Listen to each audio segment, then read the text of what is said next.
நான் லலித் குஜ்ரால், ஒரு ஆர்மி ஆபீசரோட அப்பா. எங்க அப்பாவும் ஆர்மி ஆபீசர் தான். நான் இந்த ஆயுதத்து மேல சத்தியம் பண்ணி சொல்றேன், மந்திரி சார் வராரோ இல்லையோ, நான் இந்த டீலை கண்டிப்பா கம்ப்ளீட் பண்ணி காட்டுறேன். அதுக்கு பதிலா எனக்கு கிடைக்க வேண்டிய பணம் கண்டிப்பா எனக்கு கிடைச்சாகணும். இங்க பாருங்க, நாம பண்றது டாப் கிளாஸ் டீலிங். அதுக்கு பதிலா நமக்கு பெரிய தொகை கிடைச்சாகணும்.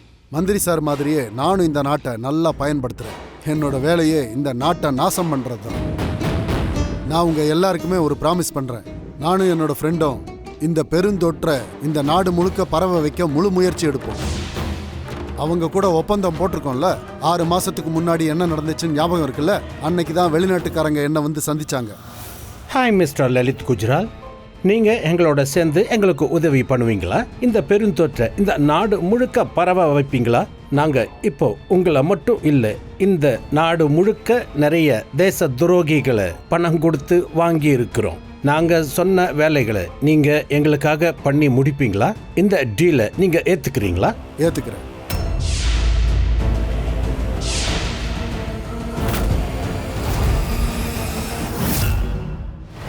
அவங்க நம்மள மாதிரியே இன்னும் நிறைய பேரை பணம் கொடுத்து வாங்கியிருக்காங்க. அதில் ஒரு 5 பேர் மட்டும்தான் நாம. அப்படி மொத்தம் 20 பேர் இருக்காங்க. இந்த நாட்டை அழிக்க 20 பேரை அவங்க செலக்ட் பண்ணி இருக்காங்க. கண்டிப்பா நாம நாட்டை அழிச்சே தீருவோம். இனி யாராலையும் நம்மளை தடுக்க முடியாது. ஆர்மியாலையும் முடியாது, தேச பக்தர்களாலையும் முடியாது, வேற எந்த சக்தியாலையும் முடியாது. தேங்க்யூ. ஆர் யூ ஓகேண்ணா? யா அண்ணா, இதெல்லாம் எப்படிண்ணா நடந்துச்சு? ஆக்சிடென்ட் எப்படி நடந்துச்சு? இல்லை, அது ஒன்றும் இல்லைடா. நான் ரோட்டில் போயிட்டு இருக்கும்போது அந்த காட்டு வழி பாதையில். காடு எப்படின்னா வரும்? நீங்கள் மிலிட்ரி ஆஃபீஸ் தானே போயிட்டு இருந்தீங்க? ஆமாப்பா, அங்கே தான் போயிட்டு இருந்தேன். ஆனால் அது சரி, அதை விடு. ஒரு நிமிஷம். ஏண்டா, இந்த ராத்திரி நேரத்தில் நீங்கள் எங்கே போயிட்டுருக்கீங்க? எங்கே போயிட்டுருக்க? அண்ணா, நான் வீட்டை விட்டு வெளியே வந்துட்டேண்ணே. ஐ மீன், நானும் சாரதாவும். என்னடா சொல்கிற? அண்ணா, நான் ரியாவை கல்யாணம் பண்ணிக்க விரும்பலண்ணே. நான் இவ்வளோ தான் விரும்புகிறேன். சாரதாவை தான் கல்யாணம் பண்ணிக்க போகிறேன். நீ என்ன பேசுறன்னு தெரிஞ்சுதான் பேசுறியா? மண்டை கிண்டு குழம்பி போச்சா உனக்கு? இஷ்டத்துக்கு பேசுற.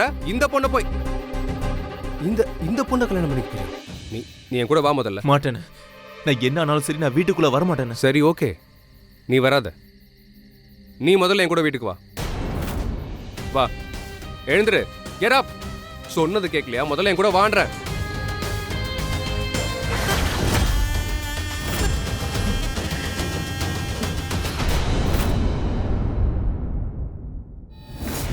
இந்த வீட்டுக்கு எதுக்கு வந்த? உன்னோட நோக்கம் என்னன்னு சொல்லு. கேட்ட கேள்விக்கு பதில் சொல்லு. நோக்கம்லாம் ஒண்ணும் இல்ல. நான் இங்க வேலை தேடி தான் வந்தேன். வாவ், பொய் சொல்ற. அப்பாவி மாதிரி மூஞ்ச வச்சுக்கிட்டு எவ்வளவு அழகா பொய் சொல்ற. இப்ப சொல்லு, இந்த வீட்டுக்கு நீ வந்ததுக்கான நோக்கம் என்னன்னு சொல்லு. நான் வேலை பார்க்க தாங்க வந்தேன். எனக்கு எந்த பெர்மனன்ட் ஜாபும் கிடைக்கல. அதனால சின்ன சின்ன அசைன்மெண்ட்ஸ் எல்லாம் பண்றேன். அப்படிதான் இந்த வேலையும். திரும்பவும் போய் சொல்ற. பொய்யா பேசுற நீ. எனக்கு எல்லா உண்மையும் தெரியும், புரியுதா? இங்க பார், இந்த வீட்டுக்கு நீ வேலை பார்க்க தான் வந்திருக்கேன்னா என் தம்பி எது கல்யாணம் பண்ண பாக்குற? சார், நான் கல்யாணம் பண்ணல ஆசைப்படல. உங்க தம்பி தான் இந்த மாதிரி வலுக்கட்டாயமா. என்கிட்ட அவர் கேட்க கூட இல்ல. என் கைய பிடிச்சு இழுத்துட்டு அவர் வெளியே வந்துட்டாரு. அப்பதான் நீங்களும் வந்தீங்க. அவ்வளவுதான் சார், இதுதான் உண்மை. ஜாப் பண்ணதான் நான் இங்க வந்தேன். வந்ததுக்கு அப்புறம் ஏன் இப்படி எல்லாம் நடக்குதுன்னு எனக்கு எதுவும் தெரியல. நடிச்சதெல்லாம் போதும், புரியுதா? நீ எதுக்காக பண்ணன்னு எனக்கு நல்லாவே தெரியும். நீ பணத்துக்காக தானே இந்த மாதிரிலாம் பண்ணிட்டு இருக்க. உனக்கு பணம் தானே வேணும்? இப்போவே தர உனக்கு.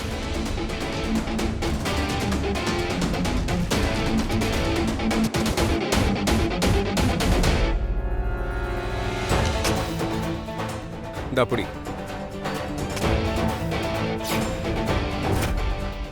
ரொம்ப பெரிய அமௌண்ட் எழுதிருக்க. இந்த பணம் உனக்கு போதும் தானே? போதும் தானே? இதுக்கு பதிலா ஒண்ணு பண்ணு. நேரா என் தம்பி கிட்ட போயிட்டு இந்த கல்யாணத்துல உனக்கு விருப்பம் இல்லைன்னு தெளிவா சொல்லிடு, புரியுதா? சார், நான் அப்படிப்பட்ட பொண்ணு கிடையாது. அப்ப எந்த மாதிரி பொண்ணுமா நீ?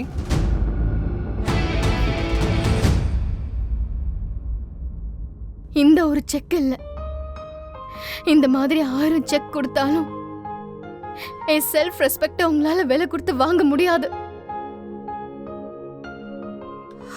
சரி, போதும். இதுக்கு மேல இங்க இருக்க கூடாது.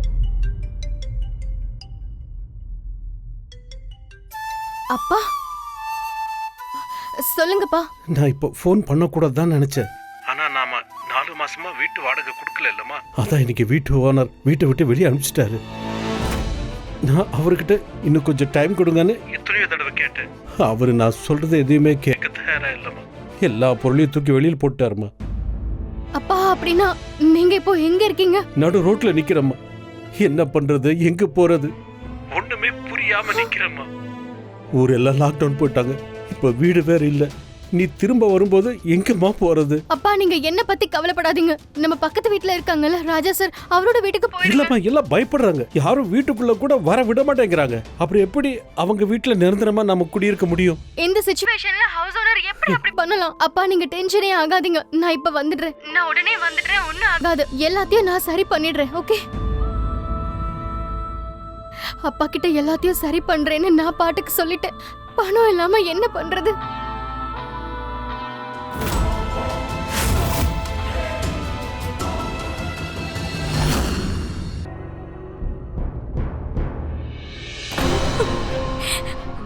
அண்ணா அண்ணா உங்களுக்கு என்னாச்சுண்ணா? என்னாச்சு? ஒண்ணு இல்ல நல்லா இருக்கேன். என்னடா ஆச்சு? ரியா, எல்லாத்தையும் கேள்விப்பட்டேன். டோன்ட் வரி, நான் இருக்கேன் கூட.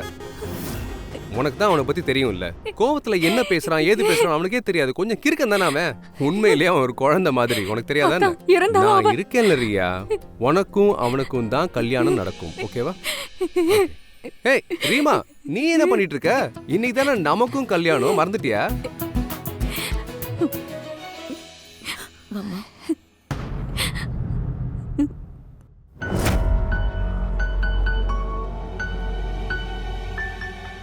எக்ஸ்கியூஸ் மீ, நில்ல. நீ இங்க என்ன பண்ற? என்னோட புருஷன் எங்க? I am sorry ma'am, actually எனக்கு தெரியாது. ரியலி? உன் கூட தானே அவர் வெளியே வந்தாரு. இல்ல மேம், அவர் ஏன் கூட வெளியில வரல. உங்க ஹஸ்பண்ட் என்ன இங்க செக்யூரிட்டி வேலைக்காக ஹையர் பண்ணிருக்காரு. இந்த கல்யாணம் முடியற வரைக்கும் நான் இங்க தான் இருப்பேன். ஆனா எனக்கு என்னவோ நீ அவரு எங்க போனாலும் அங்கே பின்தொடர்ந்து போற மாதிரி இருக்கு. உங்க 2 பேருக்கு நடுவுல கண்டிப்பா ஏதோ இருக்கா. மேம், உங்களுக்கு உங்க ஹஸ்பண்ட் மேல சுத்தமா நம்பிக்கை இல்லையா? இல்லவே இல்ல. I know my husband very well. அவர் எப்ப என்ன செய்வார்னு நல்லா தெரியும். நிச்சயம் உங்க 2 பேருக்கு நடுவுல ஏதோ இருக்கா. என் பொண்ணுங்க கல்யாணத்தை விட நீ தான் அவருக்கு முக்கியமா தெரியற. இந்த ஃபங்க்ஷனுக்கு கூட வரல. நீ மட்டும் தனியா எதுக்கு இங்க வந்த? அவருக்கு ஏதாவது இன்ஃபர்மேஷன் கொடுக்கவா? மேம் ப்ளீஸ், நான் இங்க வேலை பார்க்க தான் வந்திருக்கேன். நீங்க இதெல்லாம் உங்க ஹஸ்பண்ட் கிட்ட பேசுனீங்கன்னா ரொம்ப நல்லா இருக்கும்.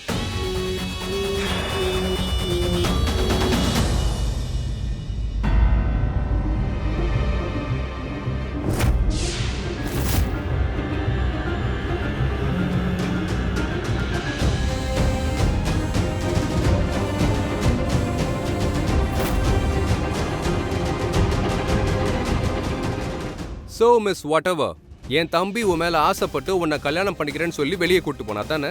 நீ இப்ப எல்லாரும் முன்னாடி உனக்கு அவனை கல்யாணம் பண்ணிக்க விருப்பம் இருக்கா இல்லையான்னு சொல்லு. நான் கேட்ட கேள்விக்கு பதில் சொல்லு. சார் நான் என்ன அர்த்தம்? கேட்ட கேள்விக்கு பதில் சொல்லு. சார் இல்ல, நான் இங்க வேலை பார்க்கவும் விரும்பல. ப்ளீஸ் என்ன மன்னிச்சிடுங்க. நான் என்னோட வீட்டுக்கே கிளம்புறேன்.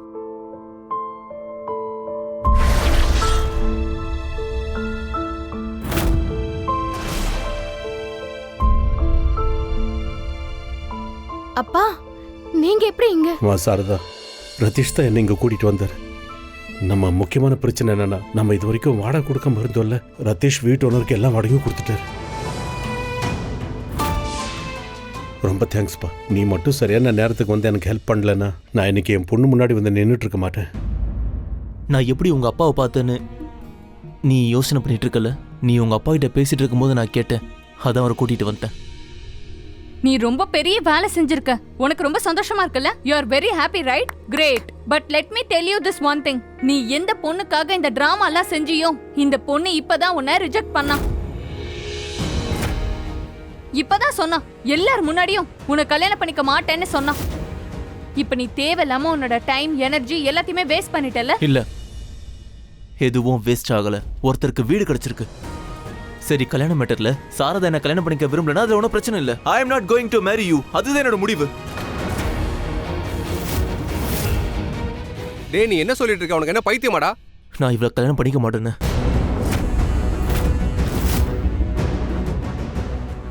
இவளும் இவளோட மெலோட்ராமாவும் இவ எல்லாத்தையும் பணத்துக்காக தான் பண்ணிட்டு இருக்கா.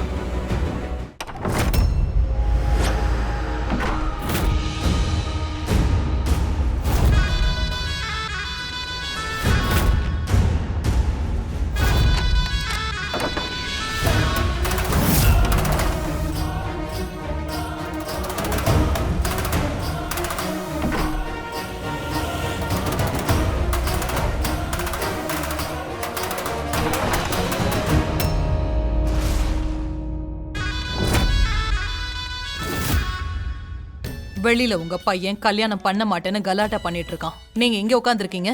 உங்க பையன் என்ன பேசினான்னு உங்களுக்கு தெரியுமா? உங்க செல்ல பையன் ரிதேஷ் கல்யாணம் பண்ணிக்க மாட்டேன்னு சொல்லிட்டு இருக்கான். ரியா அவனுக்காக வெயிட் பண்ணிட்டு இருக்கா. ஆனா அவன் அந்த பொண்ணு, அவ பேர் என்ன, சாரதா, அந்த பொண்ணு தான் கல்யாணம் பண்ணிக்குவானா? ஏன்னா திடீர்னு இவனுக்கு அவ மேல காதல் வந்துருச்சான். அப்படி ஒண்ணு நடக்கிறதுக்கு நான் விடவே மாட்டேன். அவன் ரியாவை கல்யாணம் பண்ணிக்க மாட்டேன்னு சொல்றான். அப்ப இந்த கல்யாணம் நிச்சயமா நடக்காது இல்லையா? Shut up. Shut up. கல்யாணம் ஏன் நடக்காது? அவன் தான் ரியாவை கல்யாணம் பண்ணிக்க மாட்டேன்னு சொல்றானே. அப்படி இருக்கும்போது எப்படி கல்யாணம் நடக்கும்?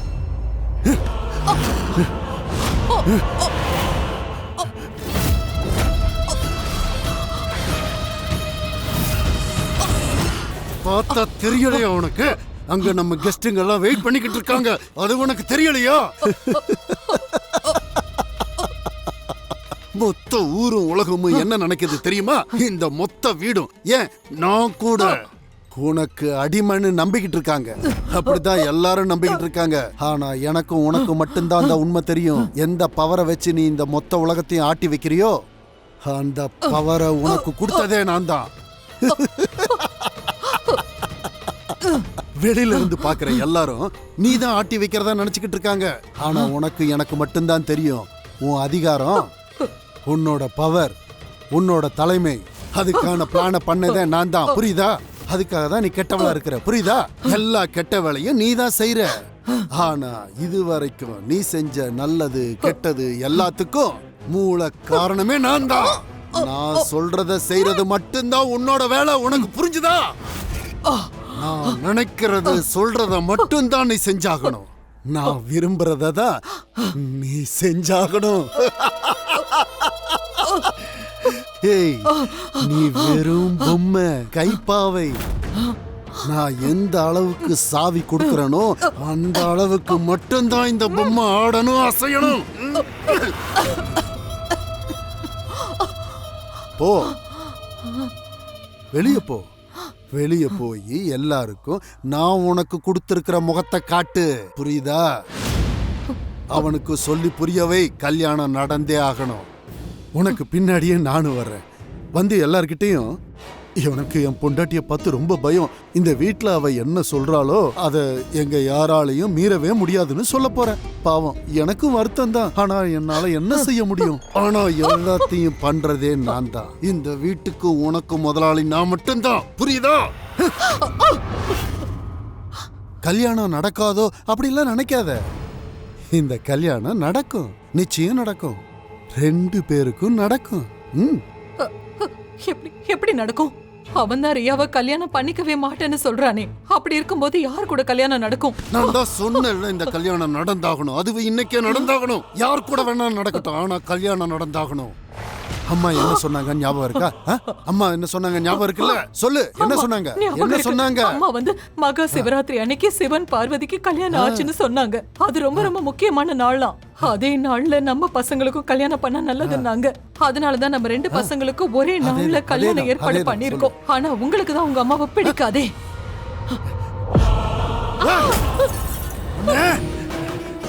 நான் எங்க அம்மாவை நேசிக்கலங்கிறது வேற விஷயம். ஆனா ஜோசியங்கிறது வேற விஷயம். இந்த ராகு கேது சனின்னு எங்க அம்மா சொல்ற எல்லா விஷயமும் எப்பவும் தப்பானது இல்ல. அதனாலதான் இன்னைக்கு இந்த லெவலுக்கு நான் உயர்ந்திருக்கேன். ஜாதகம் எப்பவுமே பொய்யா போகாது. இனி நாம கவனமா பார்த்து விளையாடணும். அதனாலதான் கல்யாணம் நடந்தாகணும். அதுவும் இன்னைக்கே நடந்தாகணும்.